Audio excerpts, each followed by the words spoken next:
Welcome to the Inside Carolina podcast. It's Tuesday night, 9 o'clock. There is a World Series game going on, but we are live with On the Beat. Inside Carolina, sponsored by Johnny T-Shirt and JohnnyT-Shirt.com.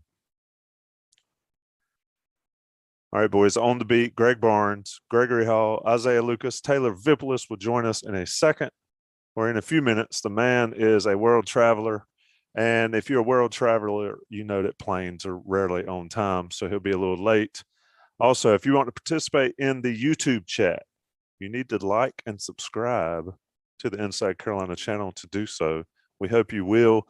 It'll get you notifications, get it sent right to your phone or however you get your YouTube to let you know when we're live or there's new content. And Greg and Isaiah and Gregory are always pushing out content on that channel as well as on InsideCarolina.com. And again, sponsored by Johnny T-Shirt. Support them. Greg Barnes, come to you first. I listened to the coaches' press conferences yesterday and some of the players, and we'll hear some of those clips later. One thing that stuck out to me was Jay Bateman's comment that it's an execution issue. And I know he owned it a little bit as far as coaching that, but that kind of struck me as odd. And I'll say it this way. It tells me they're not changing up a whole lot, or they're not tipping their hand to change up a whole lot. What'd you hear there? I don't think there's going to be a lot of changing up to take place really on either side of the ball. Phil Longo told us a couple weeks ago, one thing they needed to do to help Sam Howell was to get the ball out of his hand a little bit quicker. And we did see that a little bit against Miami. Some of those quick hits. I think that's an easy change. And it's really not that big of a change, right? I mean, Sam knows how to do that. That's part of the offense. They're just taking a little bit of the decision-making out of his hands. Defensively, you can't necessarily do that. And I think there is some element here. And Max sounds very similar to Butch Davis and how he's talking about the program building aspect. And what I mean by that is vividly remember asking Butch about John Shoop's offense and why it was stagnant and why it wasn't scoring a lot of points. And you got this great defense. The offense is just not there. And this is his third year in 2009. TJ Yates is getting pennies and stuff thrown at him. And what did Butch say? Butch said, it may not look like much now, but once we get the talent in, the same offense is going to be scoring 40 points a game. Today's offense, maybe you're talking about 60 points a game. Mac Brown's saying a lot of similar things, that they're recruiting very well. They're establishing depth. They're getting elite talent. As more of those guys come in, a lot of these issues are going to be corrected. That will be the case. I don't think there's any doubt about that. Well, we've talked about the trajectory of the program. The issue is that right now, the defense is really struggling. Right now, the offense is really inconsistent. Big play, bad play. And so that's kind of the challenge is you're building for the future. You're building to the program, not necessarily just to this team. And so you don't want to scrap everything and change everything when you know it's going to be really good next year. But it's that middle ground, right? Is okay, we know the talent next year, and the next year is going to be a lot better. It's going to solve some of these issues. But what do we do now? And the fact that Jay Bateman reiterates the execution part of it, I think that kind of tells us that they're going to keep beating the same drum. Jason Staples has talked about how Jay Bateman has not really gotten that sophisticated in what he wants to do. They've run a lot of base stuff this year. And because of that, he's wanting these guys to understand what they're supposed to be doing. And he believes that if they just execute a little bit better, the defense will be able to take significant steps forward. That remains to be seen. A lot of tough games ahead, but I think that's the strategy moving forward. Greg, you mentioned the base defense. First 2 years, and really, I guess the first year, what my mind to Jay Bateman's defense goes to that game against Clemson with the stunting and some of the twists that they did to get to Trevor Lawrence. Because, and Jay's talked about at the beginning of this season, they needed to do that based on the talent that they had and the experience and things like that to get to the quarterback. This season, it was we need guys that can win their one-on-one battles and get to the quarterback, and that really hasn't happened the frequency that we kind of expected. So where has that change happened, or does it need to at this point? Is it too hard to throw that in there at this point as far as getting pressure on quarterbacks and things like that, and getting back more to that complexity, even though it's never really been complex, but still a little bit different than what we've been seeing so far?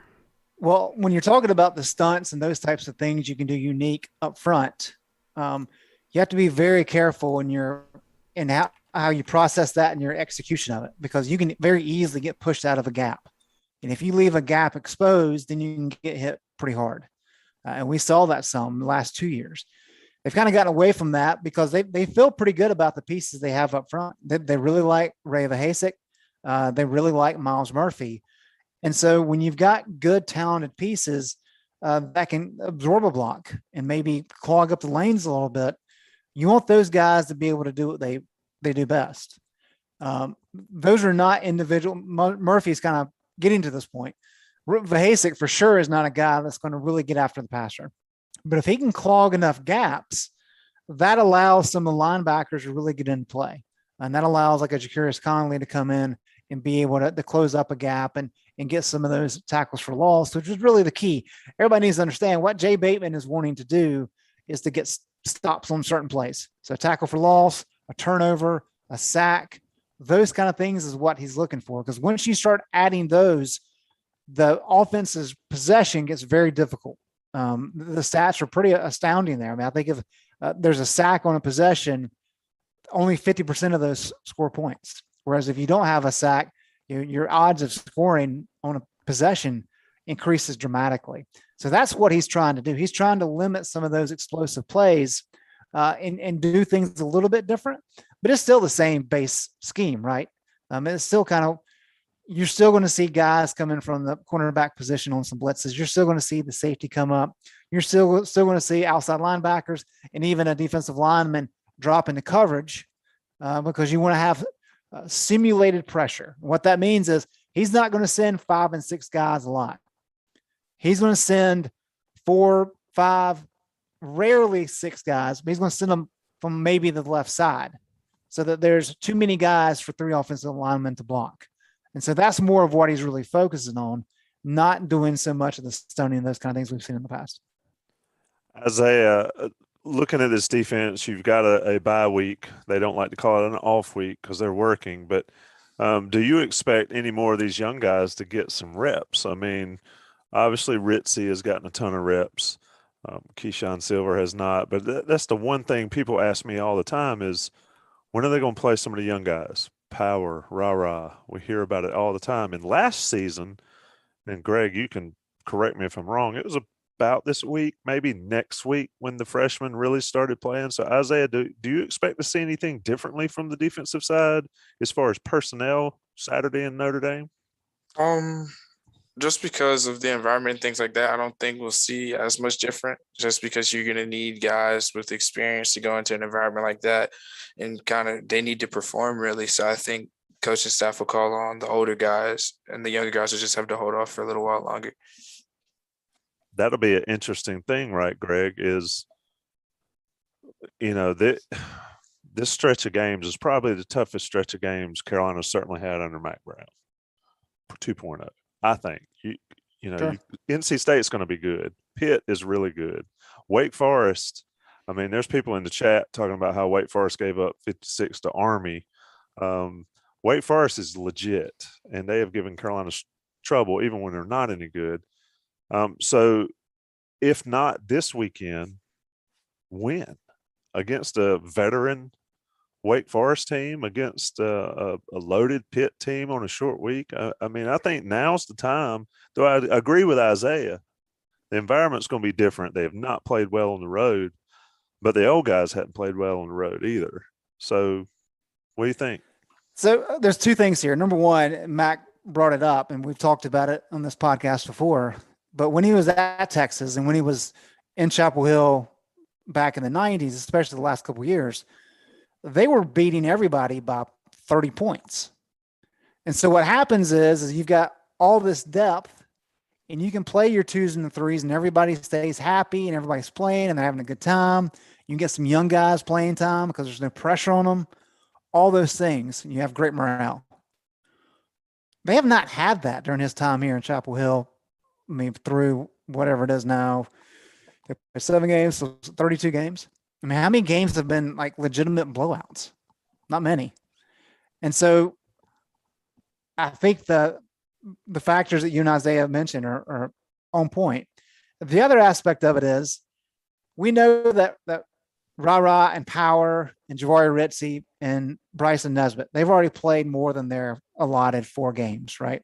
You can play up to 4 games and keep your eligibility. Get to keep that red shirt year. But then you got DeAndre Boykins, who has played 4 games. You got Caleb Hood, who has played 4 games. If either of those two guys play one more game, one more snap in one more game, then they've burned the red shirt. So to your point, Tommy, I mean, it's Notre Dame, Wake Forest will be top 25. Wofford's one where a lot of these guys can get a lot of work. But then at Pitt, that's going to be really tough. At State. So even if they get into play, I mean, DeAndre Boykins, let's use him as an example. We'll say at Pitt. How many snaps is he going to be able to get at Pitt? Reasonably. I mean, 10 maybe? So are you willing to burn an entire season for that kid for 10 extra snaps in live game action? And that's the math that these coaches were trying to figure out. Like, Caleb Hood, Mac talked about him. Like, if Caleb's ready to go Saturday, you play him because you've got at least 5 games left, maybe 6, likely 6 if you get to a bowl game. And you want him to continue. He can help you for sure, but you want him to continue to get better so he can really step forward next year. But a lot of these other guys, I mean, Balfour's played 2 games. J.J. Jones has only played 1, but Phil Longo's really talked him up. So a lot of different things that go into this. If there's a position that you play the young guys, I think it's receiver.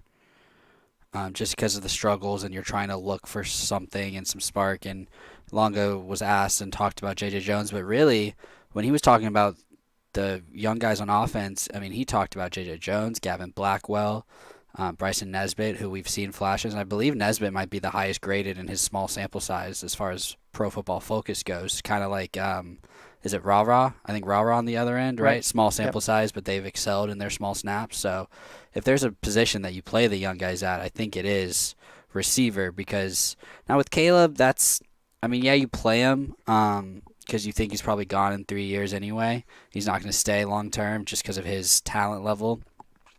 But Ty Chandler and DJ Jones have shown in the last 2 weeks and really a lot that they've can do what you want them to do. But the receivers have not outside of Josh Downs. So I think that's where you might see JJ Jones. I'm not saying this weekend, but definitely these last 5 games.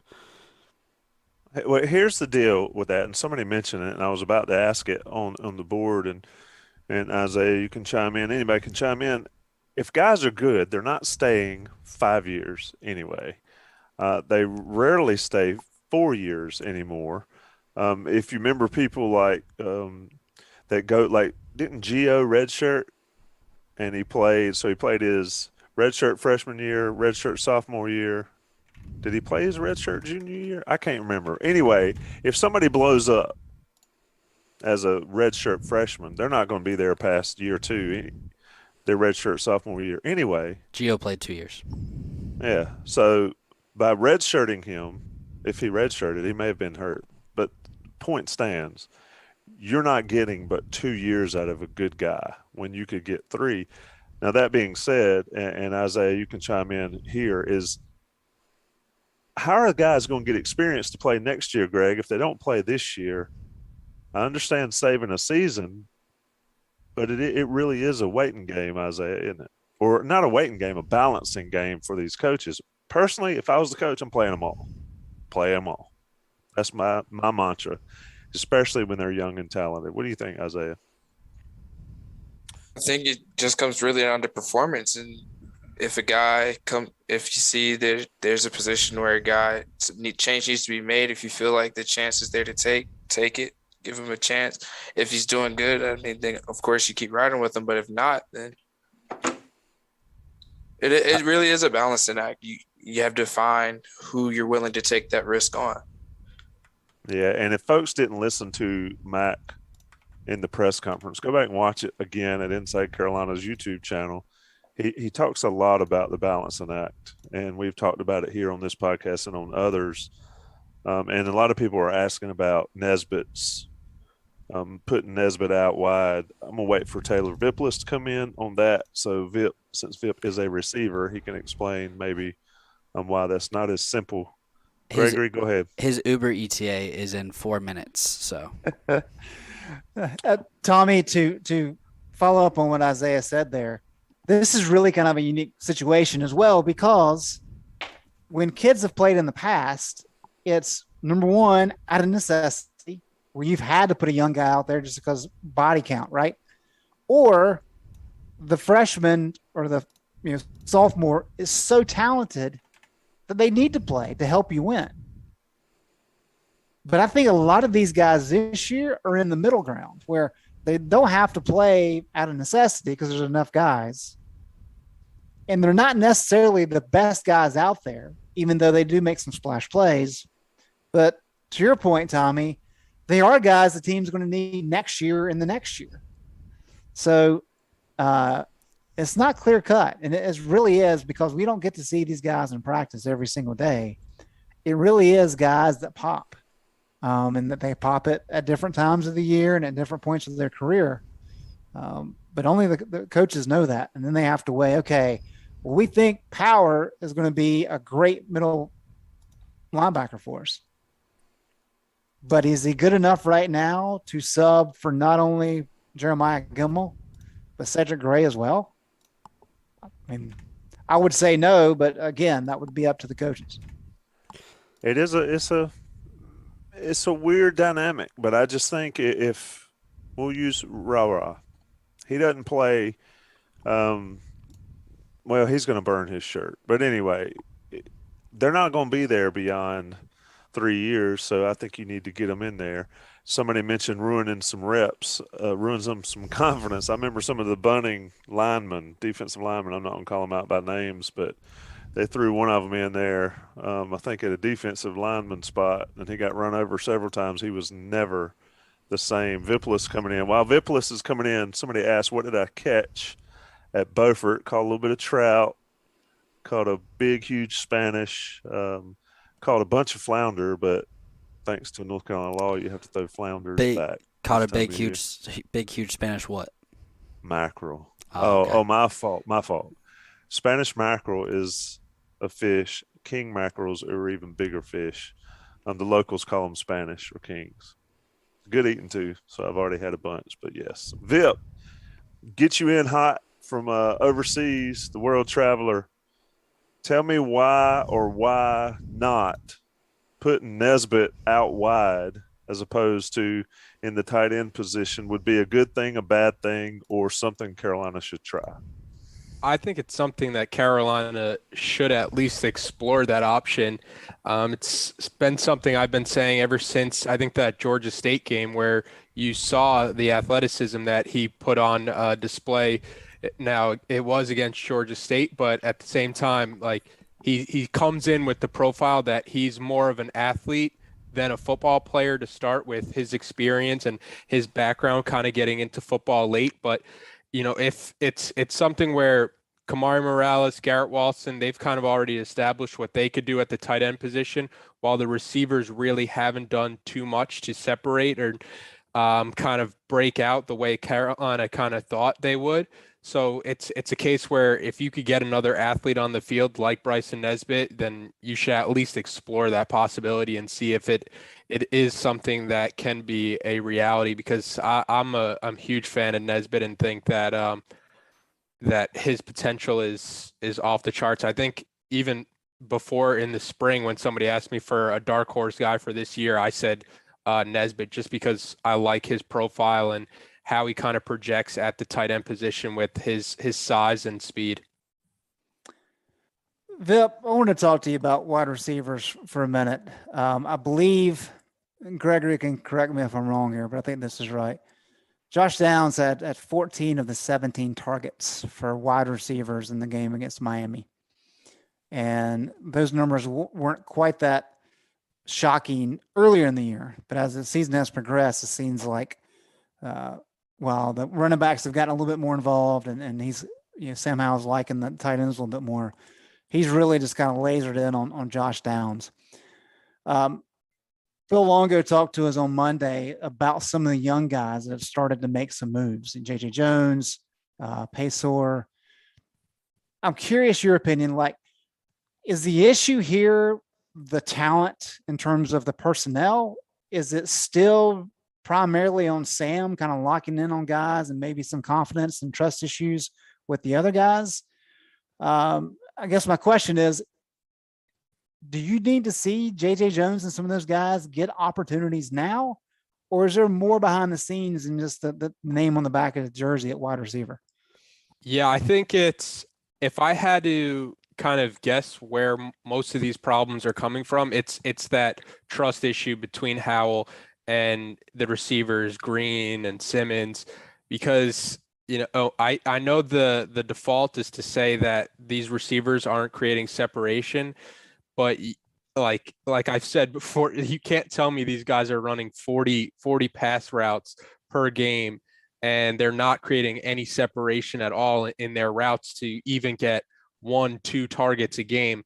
So I think it's something where Howell had the confidence in these guys going into week 1. They didn't make plays going into week 2.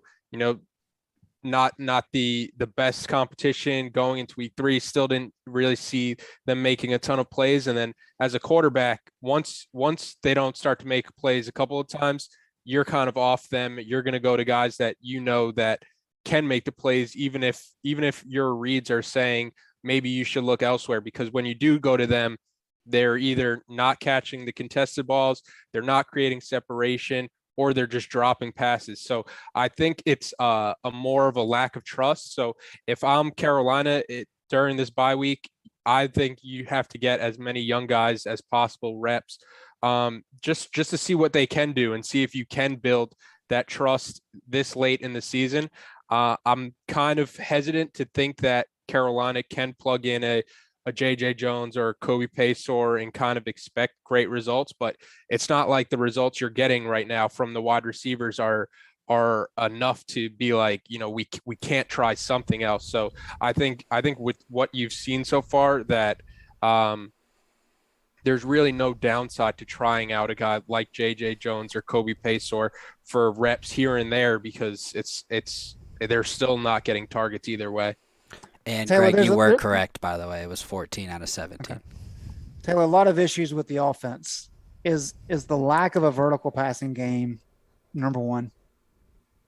Yeah, I think so. I think when people talk about like what Carolina is missing the most from last year, the default is to always say Javonte and Michael Carter. And while those two guys are missing is a huge presence, I think De'Ami Brown is right up there with what those guys kind of brought to this team, and having somebody who can consistently take the top off. I've compared it to the 2016 UNC team where Mac Hollins goes down in the Miami game, and all of a sudden teams are just bracketing Ryan Switzer, and everybody's like, we still have Mitch, we still have Switz, like why isn't this offense as productive? And it's just because you don't have that vertical threat. You don't have somebody else that the defense really has to respect. Bug Howard was a great receiver. Austin Prohl was a great receiver, but nobody who could take off the top of a defense like Mac, with his speed and his size and his ability to kind of stretch the field. And I think that's what you're kind of seeing now, where the field is condensing and you don't have as many places to go with the ball. Yeah, and Tommy, the thing about that if you go back to 2016, Tommy, Mitch Trubisky early in the year was a Heisman Trophy candidate. He lost his deep threat, like Taylor said, in the Miami game, and he all of a sudden became a worse quarterback. So a lot of parallels there. Yeah, and the thing is he lost Mac on an underthrown ball that he had to wait on and ended up getting rolled up and breaking a collarbone in the right Vip. Isn't that what he did? And so, yeah, it was a bad situation all around. And the thing about De'Ami taking the top off. De'Ami, Mr. Brown, number one. No, excuse me, number two. Number one left the building. He takes two defenders with him, right? If he doesn't take two defenders with him, it's a win. It's a touchdown. So he drags two defenders out of the play every time he ran a route. I agree with Taylor. I think they need to try something. It was interesting to me to hear Longo more amenable to doing that. And somebody mentioned he sounded like Longo was a little more humble in some of the press conference this week than he had been. I do agree with that. It remains to be seen whether they do it. I think Notre Dame missing Hamilton might provide some opportunities to make some hay down the field, or at least over middle. Go ahead, Gregory. Speaking You of, raising your hand like a student in a class. I mean, I'm would not you your rather, teacher. you want me to talk over you, right? Just What are go we like doing? that. Go like this. That's what I did. Speaking of Hamilton, this is like, I thought it was interesting. Yeah, like, hello, Sam in the Where's the press raised conference hand today. True, we could use that. Sam in the press conference today was like, he mentioned Kyle Hamilton being injured, but wasn't like, yeah, he's out. When it's like it was announced he was out. I just thought that was a little strange. Are they like Those guys trying don't to? watch TV. I mean, but wouldn't the game plan wise be like, this guy's not going to be in here? These are the guys that are, right? I don't know. Does the game It just plan caught me. change for one guy? Not the game plan, but just like who to expect to be out on the field. I don't know. I just thought it was a I don't little know. strange. I think we all learned our lesson, didn't we, last year, Greg? Talking about Notre Dame had 2 offensive linemen out, 2 senior offensive linemen out, and they didn't miss a beat. It did not matter. It did not matter. Isaiah, so let's since we don't have you later in the week on the game plan, give me an offensive breakout player that we might see Saturday against Notre Dame. And we've talked about a lot of options, but give me somebody that you think that might surprise the Carolina fan base, especially coming off a bye week. The hot seat. Put you on the hot seat. I think Morales could have the potential to break out. Everybody agree? Yeah, I think he could, just based off the way he can play, the way he can be used. I think he could be someone sneaky that you get the ball to, he can create in space if need be. I mean, if anyone's going to step up when they're double covering Josh Downs, I think it's gonna be Morales at this point. That's what we've seen, right? So I'd agree that, I mean, if there's going to be somebody, it could be a receiver, but until they prove it, I think it's hard to project an outside receiver as a breakout player when we haven't really seen it at all, right? So I agree with Isaiah. I don't disagree there, but I mean, I feel like everybody else is a known quantity at this point. So if somebody does break out, something I forgot to ask, and I asked you this, Vip, since we talked about earning trust earlier with the young guys. I thought it interesting that they said Sam hadn't practiced much these last 2 weeks or during the bye week. And he got a lot of reps for the younger quarterbacks, Criswell or Drake May. When you're trying to build confidence and chemistry and all that, is that weird? I mean, is that something that was weird, or did I just read too much into it? Yeah, without knowing how they exactly broke down the reps, I think that is kind of strange for trying to build this late into the season. I know that the expectation is that Howell won't be there next year, but it seems like something where you worry about next year when next year gets here. And like you mentioned, the chemistry hasn't been there between Howell and the receivers, or Howell and the running backs out of the backfield. I think a lot more people kind of expected Ty Chandler to be a bigger impact in the passing game this year, and he only has 7 catches. And that's another scenario where when he's releasing on these swing routes, some of the time Sam Howell is not even looking at him. It's Josh Downs one taking off with the run too. So I think it is kind of strange to not see somebody like Sam Howell taking a majority of the reps, but Mac Brown must have a reason for what he's doing and why he's playing Drake May and Jacoby Criswell. Yeah, look, I can shed some light on this. A couple things. Number one, as Mac mentioned the other day, and he said this in the past, the data that they have indicate that most injuries occur in the preseason, during training camp, and during the bye week. And the reason why is historically, traditionally, what people have done is when they get to the bye week, they start tackling some and start hitting harder, especially with some of the younger guys. That's where some of that comes from. The way that Mac has handled bye weeks, though, since he's been here, is an opportunity for some of the younger guys to get a lot of reps.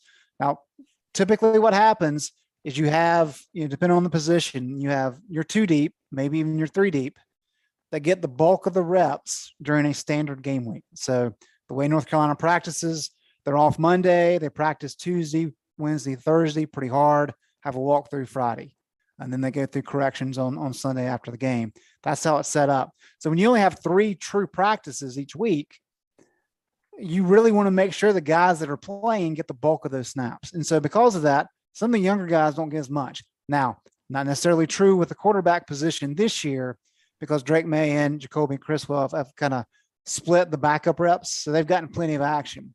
However, what the goal was last week, and we just talked about trying to get some of these young guys on the field. The goal last week was to be able to let the guys that play a lot of snaps rest, get healthy, some big games coming up. And when you do that, you can really structure practices with the other guys. So it's not geared directly for Notre Dame, even though there are elements there.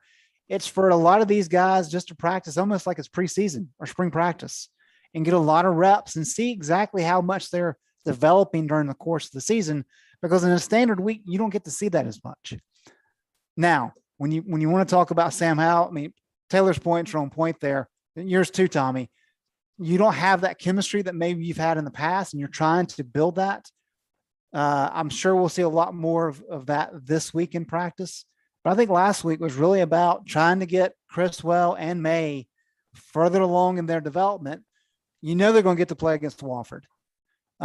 Maybe one of these other games, North Carolina plays better and is able to surprise somebody with the blowout and they get some snaps there. But you're just running out of time to really see these guys develop before you get into the offseason. And so I think that's kind of the point that they're trying to do. And that's the effort. And that's why they handle the open date the way they do. I find it interesting. Maybe they throw off to the side. I don't know. I don't know. We'll find out. They can come in the backyard with me and my son and yeah, throw really. a little bit, right? I tell you, them boys throw different though. Kind of like Tony Grimes talking about Notre Dame. Them boys big. Them college quarterbacks, they'll drill a hole in your boy's head trying to catch that ball. Maybe we should get Ross on the jugs gun. The jugs, again. that's right. That's what we need to do. Do y'all remember that? That was hilarious. If folks never saw that video, yeah. Let me take a second to talk about Johnny T-Shirt, johnnytshirt.com, and get this ad read in. If you listen to Sherelle McMillan on Twitter, he tells you that Johnny T-Shirt's the place to get gear. And if you listen to me on here, it's because they're the sponsors of this podcast, but they're also great at what they do. And they're great at customer service for you guys. And they are going to be the place you need to go to get your gear. This shirt, it's not available anymore. It's Johnny T-Shirt from back in the day. So they were hooking Inside Carolina up a long time ago. We need to continue to support them. I'm going to let the national guys pay the bills. Rate, review, and subscribe. If you want to ask a question on the chat, Gregory's been putting them together. We got a lot of good content coming after the break. But I'm going to let the national guys pay the bills. We'll come back on the beat live. Got the whole crew here. We'll be right back. All right, we're back. It's On the Beat Live. Gregory Hall running the board, Isaiah Lucas, Greg Barnes, and Taylor Vipolis here. Greg, you just slacked a question, and this is a good question for everybody. And I don't even want to try to say his name, but DJU from Clemson. Uiagalelei. Uiagalelei, right. Yeah. I could say it on a normal day. He but couldn't I don't even want to say butcher it on a live Diami's show. name right. You think he's going to say Uiagalelei correctly? Uiagalelei. Nope. There you go. The dude that plays Lele. quarterback for Clemson. Taylor, why is somebody ranked so high and yet has performed so poorly relative to his ranking? Two-part question. How does that happen?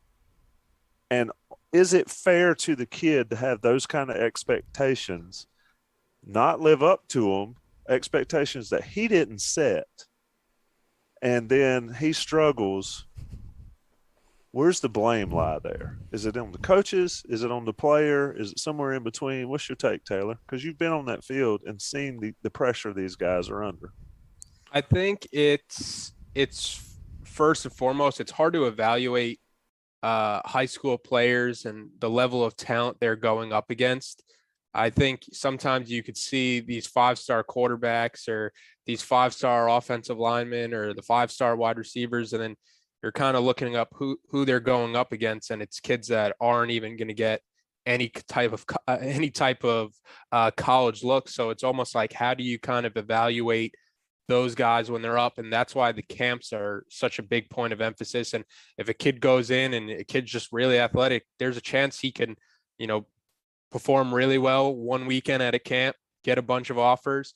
One school starts to offer, it's like once one school offers, it's like a wait and see type of thing. Clemson offers, and then Alabama's going to offer, Ohio State's offering.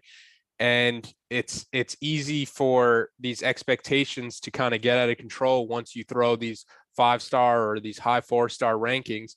And it's something where I think it kind of comes with the territory of being a high profile quarterback or a high profile college football player, where you're going to get all the perks that come with the expectations. And now with the NIL deals where DJ's in these commercials, so if he doesn't perform well, I think that's just part of what comes with the territory. It's not fair, but it's almost what you sign up for when you are in this high profile spot, like being a quarterback at Clemson or just being a Power 5 college football player in general. And I relate that twofold. One, to Carolina's expectations in the preseason. How much of that was based off last year, and how much of that was built by us and the fans and all that, and how much of it was realistic. But Greg, DJU was great 2 games last year. I mean, they lost to Notre Dame up there, but he went nuts. What happened? Was it the offensive line? Is Travis Etienne just that good?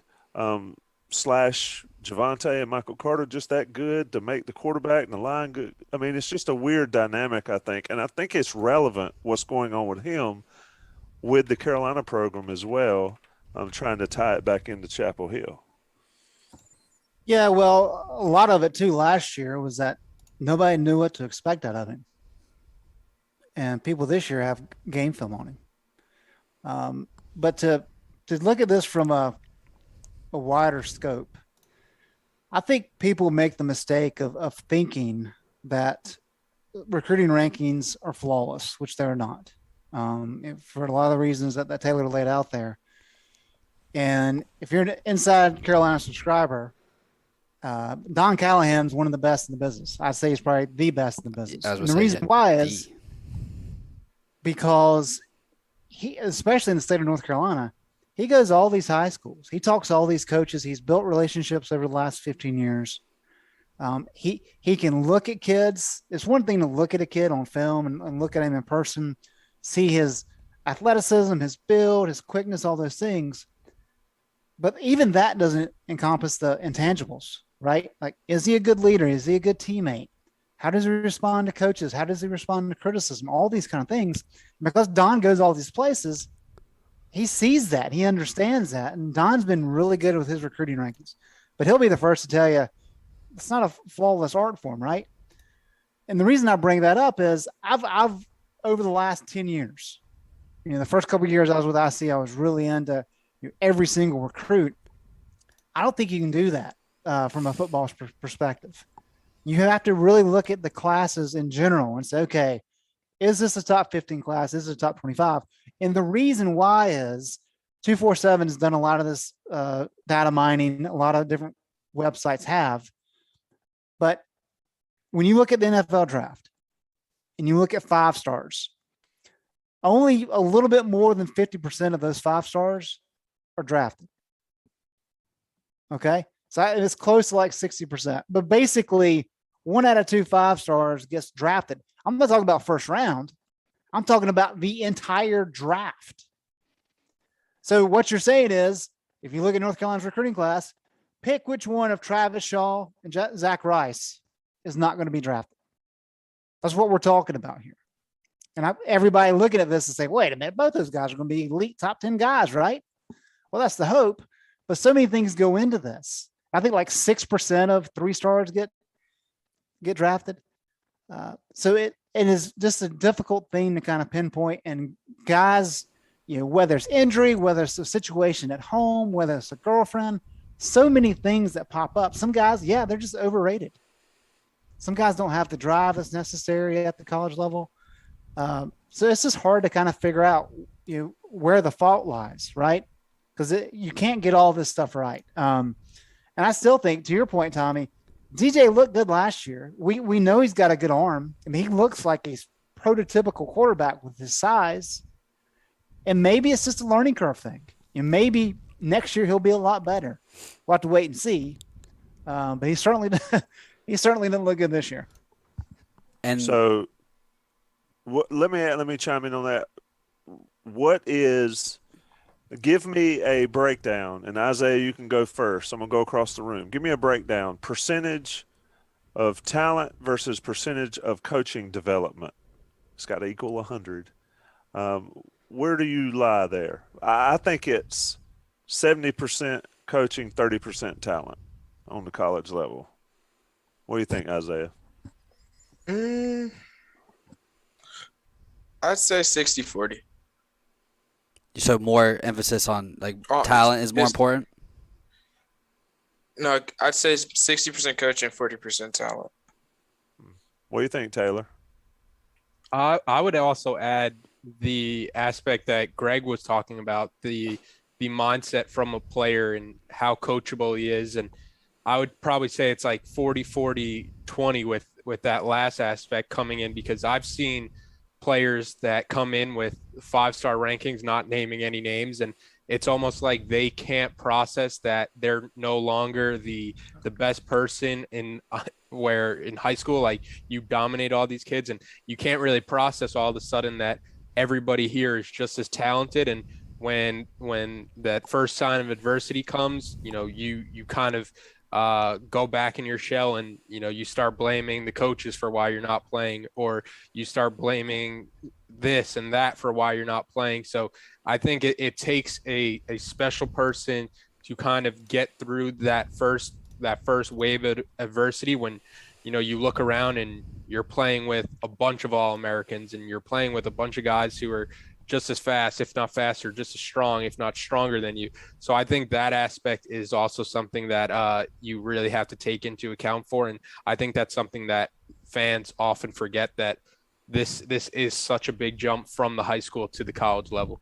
Now let's look at my guy, who at the beginning of this season I was all in on, right? Bo Picks? Dez Evans.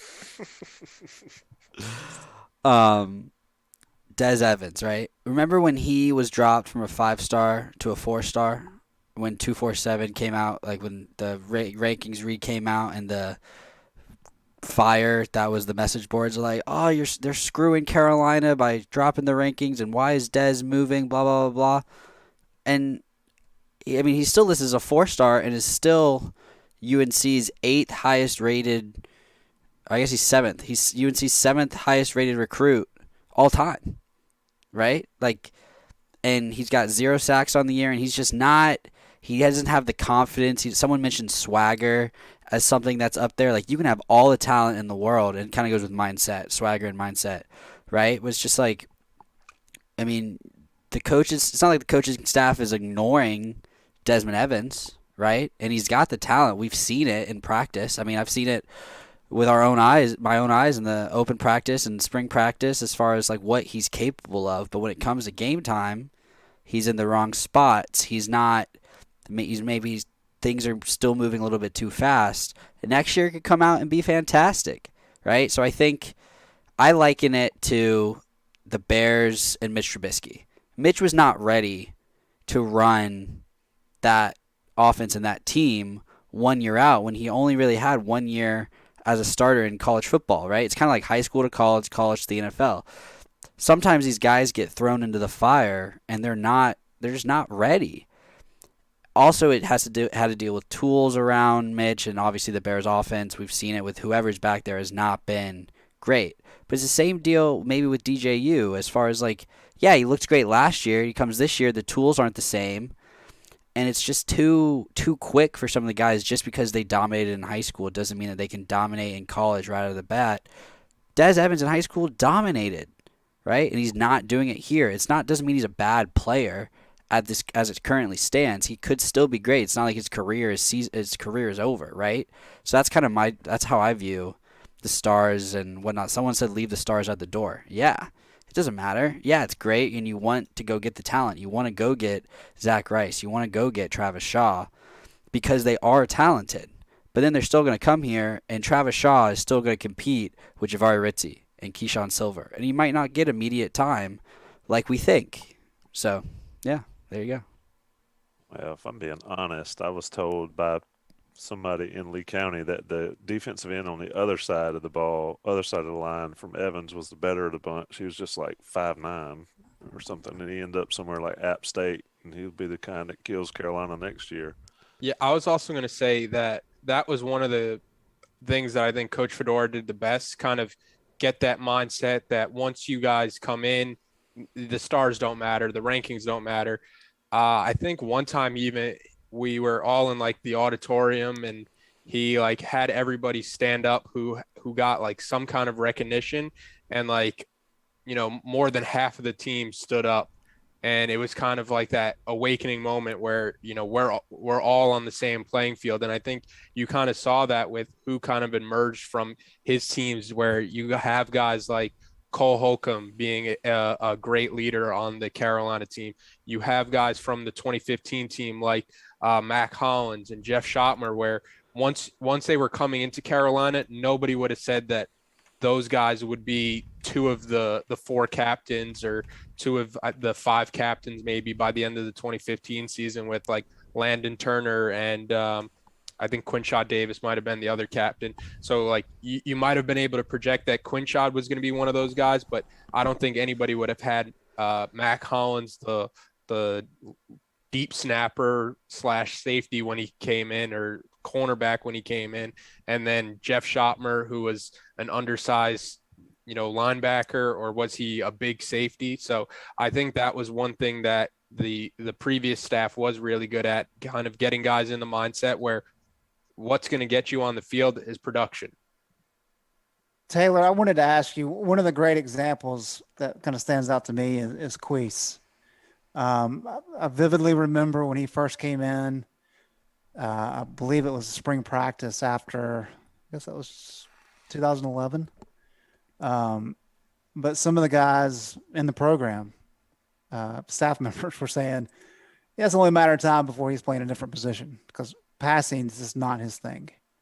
And it was kind of a known thing that great athlete, big guy, probably be a good tight end. And then, you know, he had the issue where he had to skip spring ball because of academics, and then ends up becoming this incredible leader. Had one of the best seasons that North Carolina has ever had at quarterback in 2015. You were with him for a couple of those years.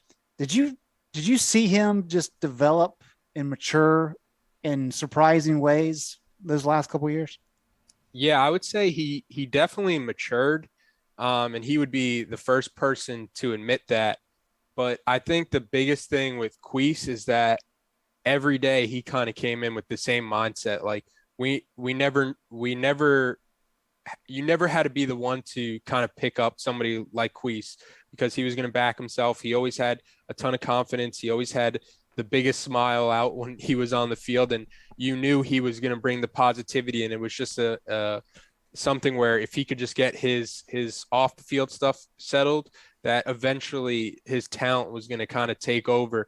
And I can't believe I forgot that when I was listening out the 2015 captains with how good Queese was. But yeah, the 2015 team, I think when you look at the biggest difference between that team and really any team Carolina's had since I've been following, at least, it was the leaders on that team, where, you know, Queese wasn't drastically more talented than anybody else. Landon Turner wasn't drastically more talented. Shaq, Mac Hollins, those guys, it was just those guys bought in, and it trickled down from player 1 to player 125 or whatever. And we all knew that we had kind of the same voice in the locker room, and we were all going to hold each other accountable. They brought in these Marines in the off season, in between 2014 and 2015, which could be an entirely separate podcast of like a roundtable of guys talking about stories from those 2 days, which were borderline traumatic. But from that, it was kind of, they taught us that leading by example is just doing your job, and leading by example at the college football level isn't good enough. You have to be able to hold the guy next to you accountable, because at the end of the day, if they're not doing their job, it's going to cost the team. And I think the 2015 team really bought in, especially after that first loss where we were like, we're a much better team than what we just put on the field, even though it was basically just red zone turnovers that kind of cost the South Carolina game. But you saw a total buy-in from the first team to the scout teams, where everybody was kind of like, this, let's reset our goals and reset the focus and really buy in. You got my back. That's where that came from. Yeah. I'd love to hear the guys talk about that. The Marines know if you just do your job, that's fine. If your partner doesn't do his job, you might get shot. And so, pretty cool story. Maybe we can get that podcast together one day. Let's answer some questions on Gregory Hall has pulled some questions off the okay, for one, somebody asked Greg and Gregory, do we expect Bo back this year? That's becoming like the question that's asked every time you turn around. Greg, give me the most, I don't want to say the final word on Bo Corrales, but what is the latest expectation to get that one out of the way first? Well, Bo has not been ruled out, but I think what people need to realize is that he's not back practicing 100%. And so what that means is he's working his way back. He is not fully practiced in about a year now. We're a month away from the regular season finale at NC State. It's putting a lot of hope and expectation on him to dramatically get better to where he can actually take the field and be a factor for UNC this year. The fact that, there's the potential for him to return, of course, is great for him. Hopefully he'll be able to come back and play some. We'll have to wait and see exactly how much he's coming along. But he's just had a rough go of it, and dealt with the sports hernia last year. I think he's had some complications related to that this offseason. So when you're talking about the core, it's very problematic, and it's tough to kind of deal with and overcome. So maybe he comes back, but if you're hoping that he comes in and he's the Bo of old and is automatically going to be like this number 2 guy that we thought he could be, I think that's asking a little bit too much at this point in time. And if you saw his social media when he had that surgery, I'm not. Do we quite know sure what those clumps were? Yeah, I'm not quite sure what that was. That it was not normal. Does Bo have a year? Greg, does he? I would have to look. I would think A second. at worst he could get medical, red shirt, and then you got the COVID year. But yeah, his just get healthy. I feel like I've been watching Bo Corrales play football for a long time. Well, he hadn't played football in a year and a half, so we've talked about him enough. You're entering Devin Ramsey territory. Who's that? Perry Ellis, Kansas basketball. Bo played in his true freshman season in 2017. So yes, he should have a year available. This would have been his fifth year though. Last year was his 4th year. Correct. Last year didn't count. So this would have been his 4th year, but if he doesn't count, he doesn't play, then he's got next year. Got it. Right. Yep. Like Tamon Fox played in 16. Yes. That's crazy. That's crazy. He's like the old guy at the club. Yeah, Tamon Fox was in that Georgia game. That's right. He played good in that game too. Yeah. I know, really. Everybody else from that Georgia game's like graduated and had babies and on retirement.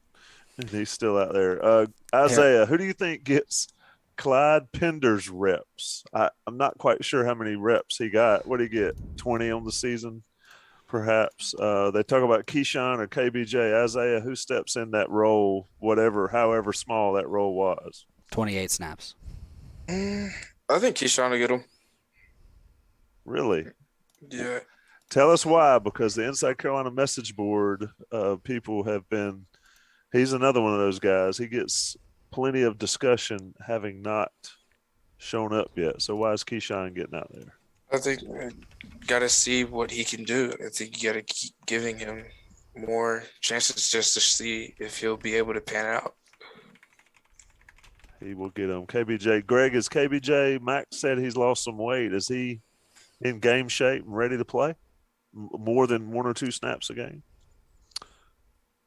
We'll have to see. He hasn't played much. But if you lose a guy like Pender, who you do count on for some packages, I don't think KBJ is going to be dropping back into coverage necessarily. So it may be a little bit different role.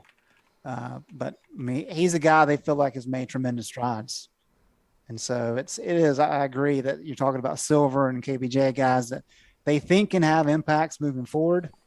It's just how much they can actually help this year. And especially it depends on Christian Varner as well. Varner, he's been banged up, missed the last couple games. If he's able to come back, maybe that solves some of the issue in terms of playing time as well.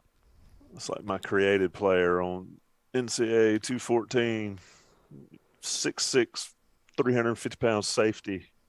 Name him Clyde Pender. Taylor, let me ask you a question. I had it right here. Hold on a second. 3.5 point underdog at Notre Dame. Why shouldn't I put my house on Notre Dame? I'm not a betting expert, but where Carolina has struggled is on the road in the night game settings. I also don't subscribe to the Vegas nose.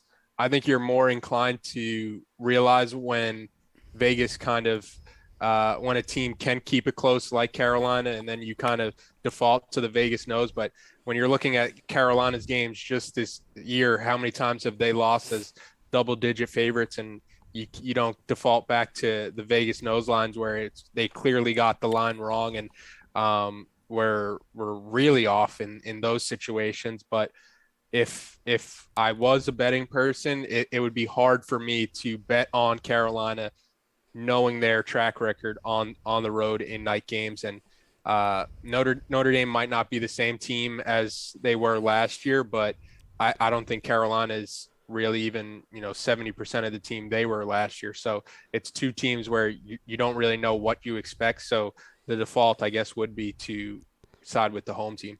I was Gregory, talking about this. Go ahead. No, go ahead. I was going to ask you a question, but you go ahead. I was going to say, I was talking about the 3.5 point favorite underdog or whatever with Ben Sherman earlier today, talking about just how ridiculous that was and crazy. And he looked at all the spreads and what the final result was. There has been one game where Vegas was off by less than 10 points, either way. And it was the Miami game, because UNC was 7.5 point favorites and they were off by 4. And so they ended up being off by 4.5 there. And UNC's 3-4 against the spread, but they were off by 12.5 against Virginia Tech, 16 against Georgia State, 12.5 against UVA, 37.5. That's a crazy number. 37.5 against Georgia Tech, 11.5 against Duke, 27.5 against Florida State. So it's like, Buck's column this morning, or was it this morning? I guess, I don't know. It's just like, Yesterday. you can't expect anything. Or like the right thing. It's just crazy looking at the 3.5 points. But yeah. So if you read between the tea leaves and Taylor's grin, if you're on the YouTube channel, bet the house, the farm, the dog, even the better half, you probably get it all back 20-fold if you're a betting person at Notre Dame. Go ahead, Greg. Ask Gregory the question of the day. Well, in addition to Vip's point about UNC struggling on the road, Florida State's strength was what, Gregory? Against the running quarterback. No, defensively, Florida State's strength is what? Up front. Up front. Isaiah, what is Notre Dame's defensive strength?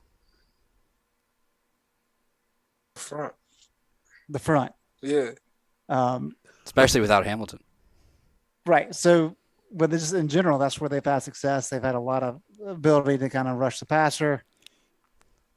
Combine that with the road game, the night game situation.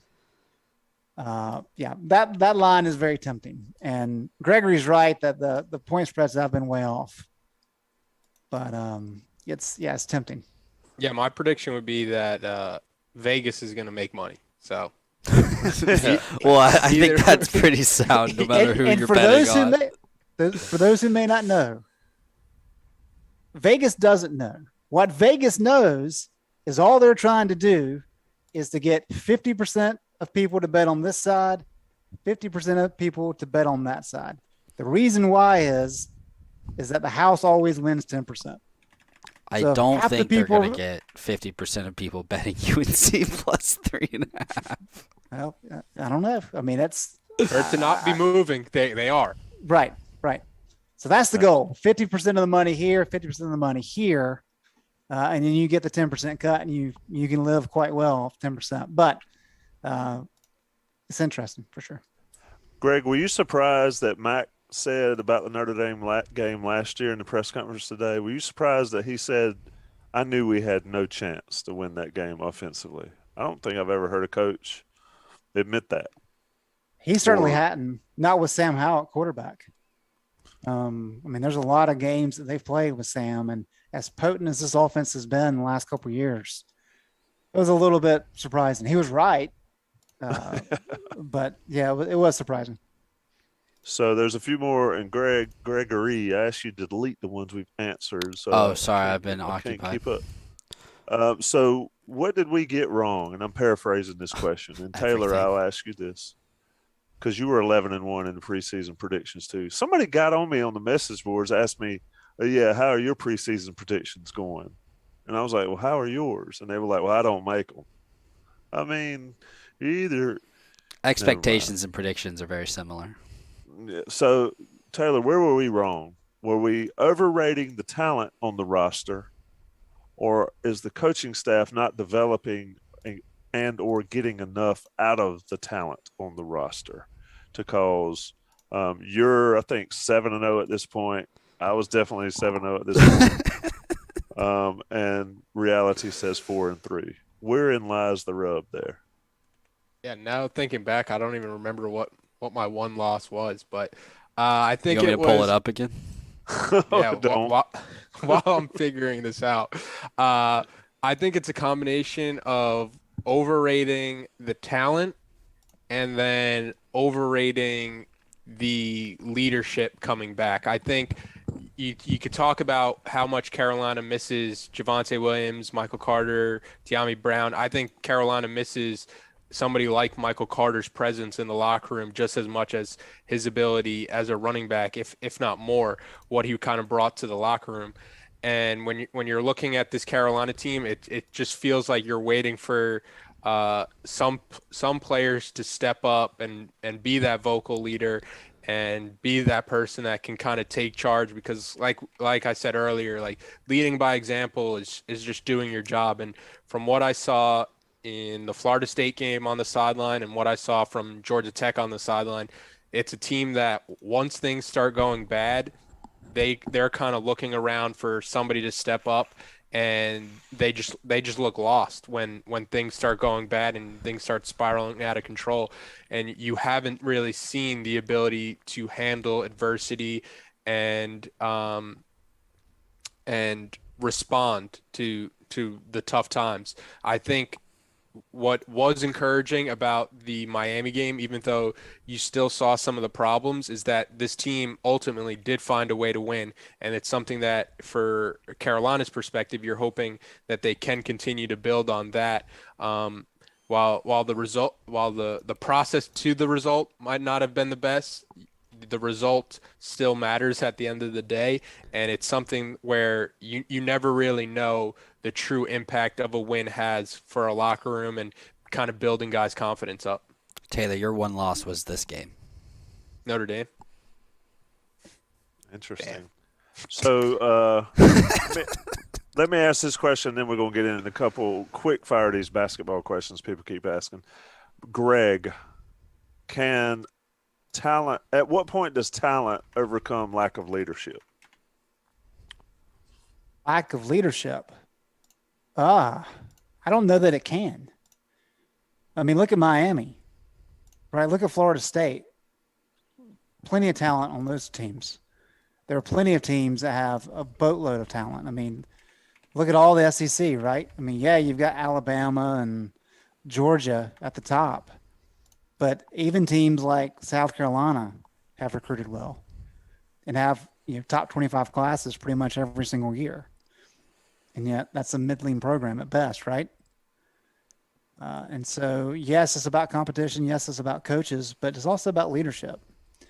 And so I don't know that talent can overcome poor leadership. I think there's so many things that come into play. Now, if we're talking about talent versus an FCS opponent, well, sure. Or against a bad ACC team, sure. But against decent competition, I mean, just like average Power 5 competition, I don't think you can, especially when you have coaches like, I know people give me grief for liking some of the coaches in the ACC, but Bronco Mendenhall. We all watched the game in Chapel Hill a couple weeks ago. That defense is not very good. And yet Virginia's 6-2, right? And if things fall their way, they have a chance to win the Coastal. But it's not because of talent. It's because of development, because of leadership. Same with Wake Forest. I mean, Wake Forest doesn't blow you off the page with talent, but they're incredibly well coached. They have a lot of veteran guys. They have good leadership. Everybody's bought in. I mean, what Taylor was saying about 2015 team is incredibly important. And 2014 was not that much difference talents wise to 2015. And 2000, y'all weren't good. And what was the difference? I mean, the whole conversation after that 2014 season, right? I mean, I was there in Detroit, and there's a couple guys in post-game press conferences that were standing 15 feet apart and were kind of looking at each other and making jabs. And it was, to this day, that was the strangest thing I've ever seen in a post-game setting where teammates clearly did not like each other. And what happened that offseason? And that's when Fedora brought everybody in, everybody aired their grievances. And Taylor can dive into that as much as you want, Tommy. But whatever it was, it worked. And as Taylor laid out earlier, I mean, the team was together, leadership was elite, and you had a ton of success. So I don't know that talent can overcome poor leadership. You mentioned Virginia talent, Greg. The ESPN FPI is kind of like a forward and like their SP Plus, like forward predictive. Virginia is 27th, and they have a shot to win the Coastal, right? Miami, I mean, I guess they technically still have a shot to win the Coastal because they haven't played any conference games, but they're 26th, and UNC's 29th. Are any of us taking UNC or I mean, I guess UNC beat Virginia, but like at this stage, like are they? I think that speaks to kind of what you were saying as far as talent and why they're doing so well right now, and why like the metrics and all that still like UNC because of the talent on the field, not necessarily how they've played so far. Yes, Vipolis. Yeah, two more things from Greg's point about the 2015 off season. Besides like the Marine program coming in, I think one of the biggest things was Coach Fedora. He met with every player individually, and you could either have a conversation with him about what you could do to kind of reach your potential as a football player, or what you thought the team could be doing better. So I think that was kind of unique, where a coach in this position of power was willing to listen to everybody. Like, I was not going to contribute one snap on that field in 2015, but Coach Fedora still met with me for an hour to kind of talk about what problems I saw, what I thought the team could be doing better, what I would kind of change if I was the one running the team. So for him to kind of let me have a voice and say what I wanted to say in terms of how the team would have success, I think that was something that you saw the next year on the team, where everybody felt like they had a voice and everybody had a part of the success. And then the other thing that really helped the 2015 team was when Coach Fedora brought in Coach Chiswick, because This was a coach that we saw win a national championship on TV when we were going through the recruiting process, or we were going through middle school or high school, whenever it was. And it was almost a validation where the 2014 season obviously didn't go the way anybody really wanted to, but here was a coach who kind of saw something in us that maybe we didn't see at the time. And it was almost like everybody locked in again to say, like, if this coach won a national championship and he's spending his time coming over from ESPN, a cushy job at ESPN, and he thinks there's something special about this group, that obviously he must see something in us that we don't see right now. So I think when you combine everything that kind of happened the 2015 season, it was almost like the perfect buildup between leadership, the coaches, and everybody kind of having an extra buy-in factor. All right. I'll start with Isaiah, work my way through the room. We'll wrap up this football discussion for this week. Of course, we'll be back next week, same time, and I'm going to get to a couple basketball questions after this. But Isaiah, what is one problem that you believe can be fixed for this team realistically in the bye week going into the Notre Dame game that Carolina can correct and play much better the last half of the season? I think spreading the ball around in the air, if they spent the bye week somehow creating relationships between Sam and other receivers outside of Downs, I think that's something that can easily be fixed. It's just a matter of chemistry. And getting it done and actually doing it. I agree with that. Gregory? Tackling on defense. I think maybe I don't know if necessarily a lot of it was fatigue. It's certainly looked like it at times. So maybe getting fully healthy on the defense and really understanding why missed tackles were happening. I think that's something that can easily be turned around and can be fixed moving forward. And you just kind of need that break to be like, look, we're better than this. We know how to tackle. We know how to appropriately bring down our guy. Not the necessarily getting juked and whatnot, because I mean that's more on the guy on offense rather than the guy on defense. But the simple guys just stepping out of wrap ups can't happen. And I think the bye week's a good time to look at those and be like, okay, why is this happening, and get them fixed. Vip? Yeah, I would echo what Isaiah said and say the receivers. I think if Sam Howell, shows a little more trust in somebody like Anton Green. He went to him one time, the Miami game, and it was for a huge play. So if he can connect with him early, kind of build that confidence and build that trust that this offense can start to open up, because the bracket coverages are coming for Josh Downs. And I think you saw that against Miami, where they were a lot more effective in the second half in their defensive strategy, knowing that, hey, we're not going to put Josh Downs one-on-one thinking our athletes are better than yours, because that's a matchup they're going to lose 95% of the time. And it's forcing somebody else to beat you. And if somebody like Anton Green or Emery Simmons can kind of start to win on the outside, then this offense starts to open up. And it seems crazy to say that this offense isn't really that close to realizing its full potential when they're putting up 45 points. But I think that overall speaks to how talented this group can be with who they have, and especially with who they have at quarterback, with Sam Howell being probably the best quarterback in school history. Greg? All right. Just wanted to make sure the question is issues and how they can be fixed.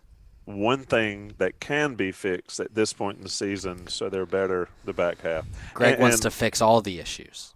Well, my thing is this. They could be much better the back half of the season and not win because of the competition ramps up. Go ahead, Greg. That's a great point, Tommy. The team can play significantly better the last 5 games and you not be able to tell. I'll take the easy out, and I'll take it off the players. Coaching.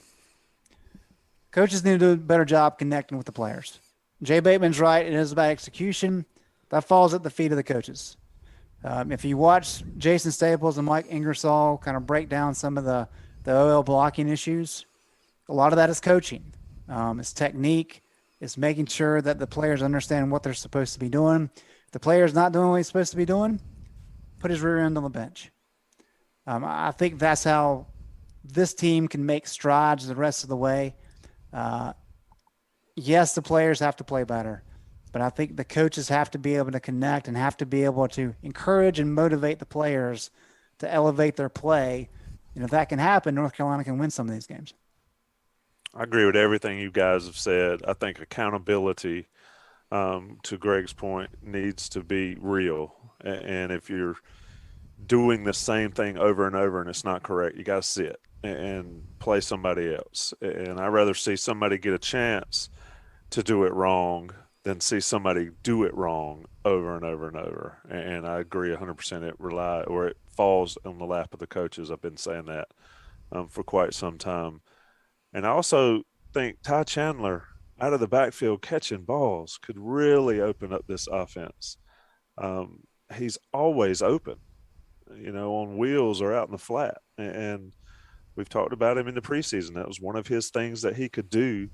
And the one big chance he's gotten with that, he outran everybody to the house. So it's just it needs to come together. I don't know if it necessarily can come together just over one bye week during the season, but I think this team could be a lot better than they've shown. And like I just said before Greg commented, I think it might not show in the win-loss column, especially at a team like Notre Dame. Anyway, let me ask a couple basketball questions. Greg, please explain to folks why we do not have a score of the UF-UNC secret scrimmage game and why those details have been so hard to come by. Well, UNC made sure that Florida didn't share too many details, but these are supposed to be secret scrimmages, just in accordance with the NCAA. Not supposed to publicize them, and so different schools have different takes on what that means. Some schools are more likely to share information.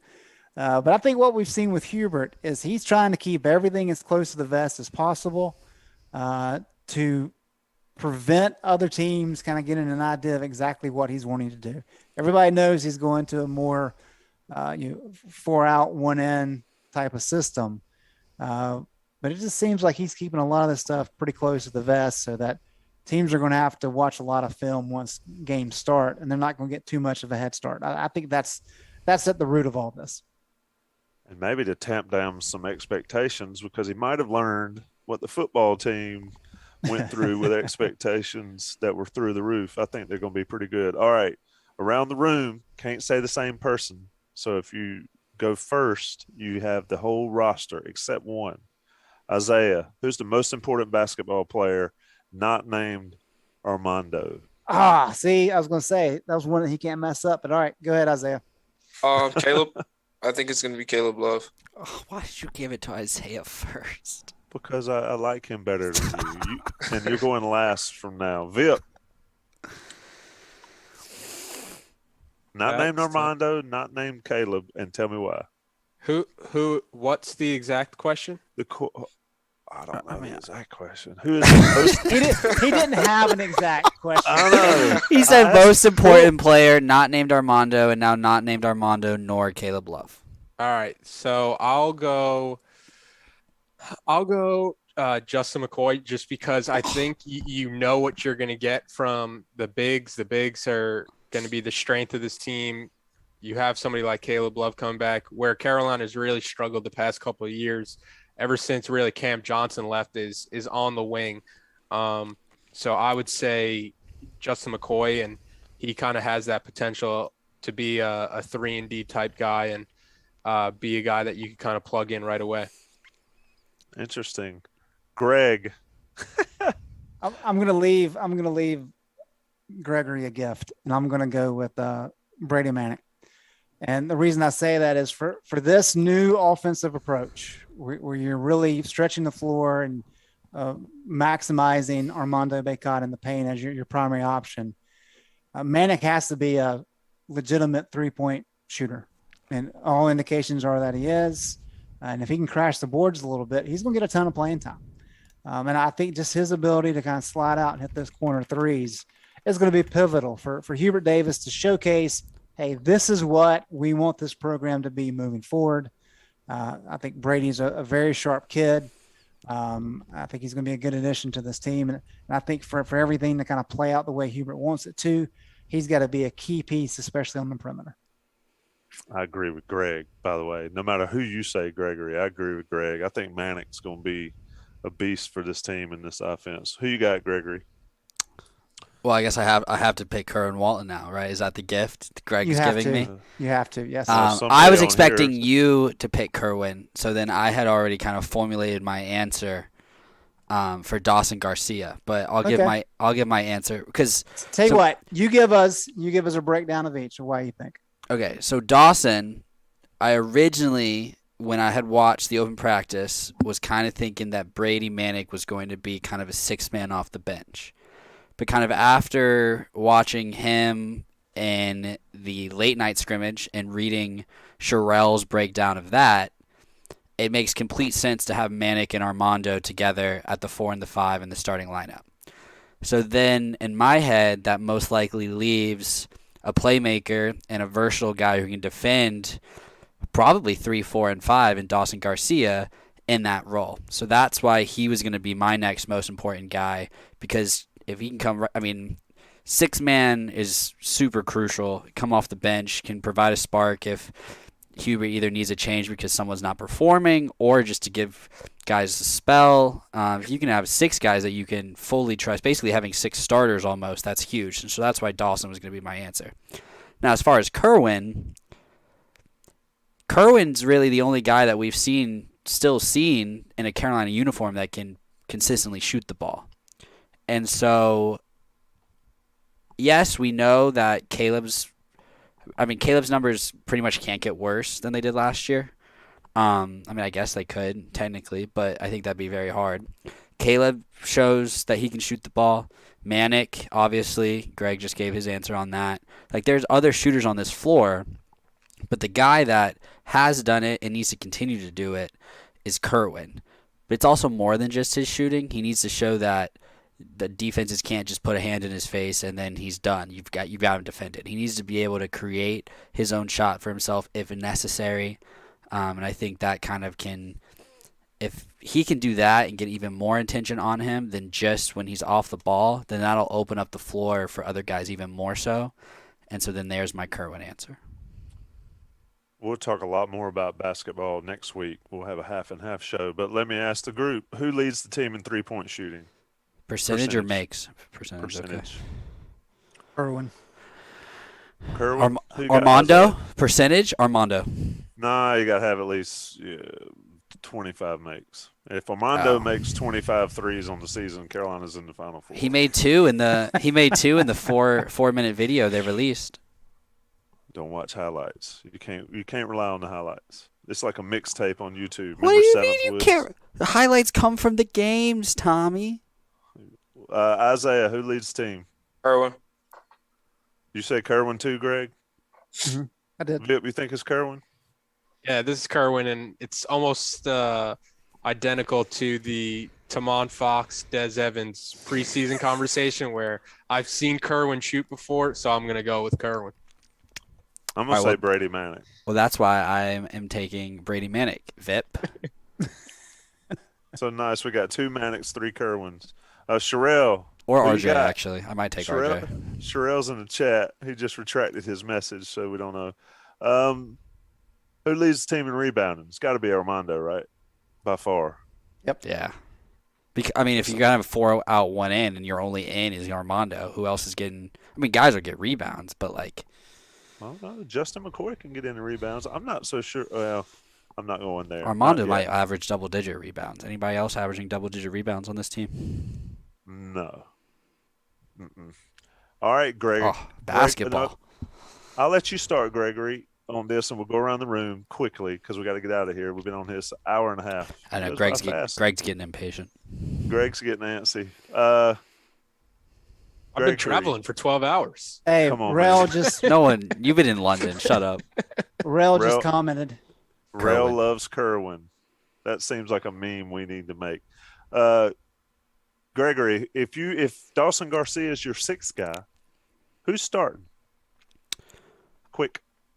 Caleb, Kerwin, Justin, McCoy, Manick, Armando is the 5 I would roll out in this current moment. Isaiah, who's starting? Same 5. I think that would, that same 5. You got that, Greg? Yep. Taylor? I'll play devil's advocate here, and I think that if I had to start the season right now, I would switch Garcia and Manic. I think Manic is a little more susceptible on the defensive side of the ball, where a team can go at him early, get him in foul trouble, and I think he kind of poses more mismatches coming off the bench and being that kind of offensive spark plug off the bench. So if I had to play devil's advocate, I would go Garcia starting at the 4, with Manic kind of being that super sub off the bench. I do think a lineup that we see very often is Caleb, RJ, Kerwin, and then a mixture of Dawson, Manic, and Baycott. Because, I mean, Hubert said he wants RJ and Caleb on the floor together, and they seem to be on the floor together a lot against Florida in that video and the highlights. So I think that's something that we could see. I don't know if it's a starting lineup, though. Yeah, I was going to ask that. Do you think RJ slides in there, pushes Kerwin to the 3, and then McCoy to the bench? Or McCoy to the 4. I don't know if you can do that and defend. Maybe you can. He's a little bigger than I thought he was. He might be their best defender, so I think you can. What about Greg? Do you think Hubert's a guy that will have a starting lineup and stick to it, short of, like Roy was going to start Leaky Black, did not matter. Right. Yeah, it'll be fascinating to watch how it all plays out. Dean was pretty consistent with his lineups, not to the extent that Roy was. And that's kind of what he knows. But it's a new day in Chop Wheel, right? I 100% agree with that. Sherelle said the scrimmage starting lineup was Love, Davis, Walton, Manic, Baycott. So no McCoy. But he says that was just the scrimmage starting lineup. So Sherelle, you can give us the scrimmage starting lineup, but you can't give us a final score? Man. Don't get the man in trouble. I do think it'll be a learning process for everybody involved, Hubert included, and the season is rough. There are very little ease into it, and I think the ACC is going to be the usual thing. Like I said, we'll talk more basketball next week. I'm going to wrap this show. Anybody got anything else? Vip, number one, what was the best thing you did overseas? Sunday I went to the Tottenham, West Ham, 2 London clubs. That was awesome. And then the Arsenal match on Friday. Big soccer fan, big football fan, I should say. Wait a second. So what is it like seeing football over there versus watching it over here? I would say they like live and breathe by it over there, and there's absolutely no love lost between the two supporting sections, where once a goal happens, they're ready to run over to the other supporting section and start getting in fights. It was kind of jarring to watch, and they're a lot more loose with the vocabulary that they kind of throw towards opposing supporters. So basically a Virginia Tech football game. Got it. All right, boys. I had to throw in a Virginia Tech grad shot. It's been fun. We've been sponsored by Johnny T-Shirt, JohnnyT-Shirt.com. Remember, if you subscribe to the Inside Carolina YouTube channel, you can ask the questions in the chat. Been keeping up with it. A lot of good questions, a lot of good comments. We appreciate you guys that are hardcore watchers. Bring a friend next time. Tell them how fun it is. Tell them how much you enjoy it. At some point in the next few weeks, we're going to switch to Thursday at 8 due to basketball games being on Tuesday. But we'll keep it here next week. Tuesday night, 9 o'clock, Inside Carolina's YouTube channel for Live on the Beat. Greg Barnes, Isaiah Lucas, Gregory Hall, and Taylor Vipolis fresh in. The Uber wheels didn't stop rolling. He jumped out, got right here on this podcast. It's been a pleasure for everybody. Thanks, boys.